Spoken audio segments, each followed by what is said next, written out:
So this decision to shut down all comment on anything relating to Indigenous peoples, how and who made that decision?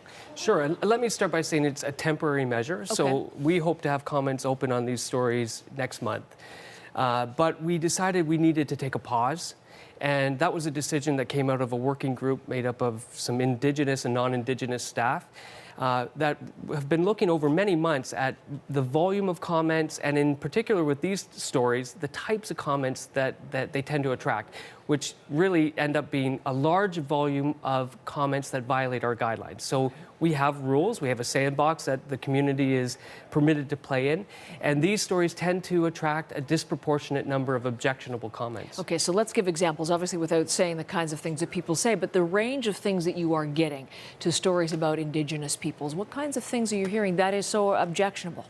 Well, I won't give specific examples, but I'll say that the guidelines are pretty clear. We don't tolerate hate or any kind of comment that would subject a group or people to contempt based on their race. We don't permit attacks or harassment. So the guidelines are in place. What we see with these stories are really three types of comments. There are obvious violations of our moderating guidelines, and we want to see why those are getting through.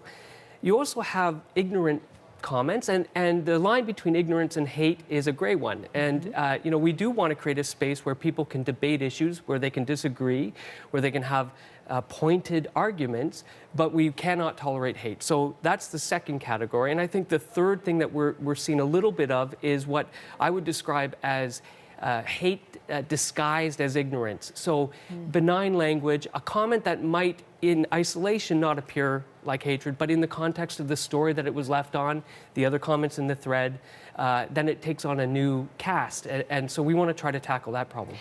It's sobering. It's sad to think that it's that prevalent. Yeah, it is, and it's interesting. I wrote an editor's blog about our rationale for doing this, and it itself has had more than 1,000 comments, and really good comments, by the way, but that is the tenor of a majority of them. This is sad that you have to do this, but we get it. We understand that it is a problem. So it says to me that the audience understand something's going wrong in this space in particular, and we need to do something about it.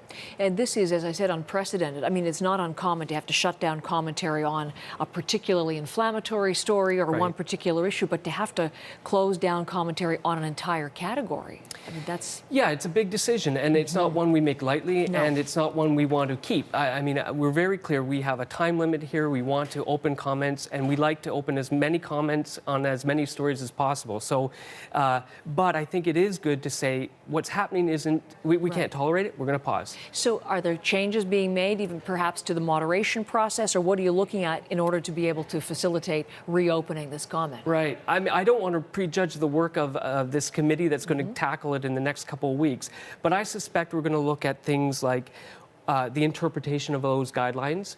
How are the moderators understanding this comment in the context of the piece? Do they have enough information to know where that comment lives and what story it's attached to? So those kind of things we're going to look at. Okay. And in terms of reaction to this, I'm thinking particularly from within Canada's First Nations, within the Indigenous people themselves. You mentioned they were part of the decision to shut down commentary. Now that you have done that, what kind of reaction have you heard? The vast majority of it has been positive. There are some two areas of concern I hear. One is about, is this an attempt to curtail free speech? Clearly not. There's limits to free speech in society. There's limits on our commenting space.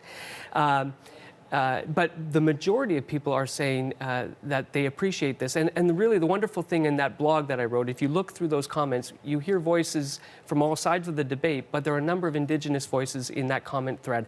I think that's where we want to get to on all stories on the site. And if we can get a little more of that and a little less of the hateful, objectionable stuff, we'll be in a good place. Brodie Fenlon, thank you very much.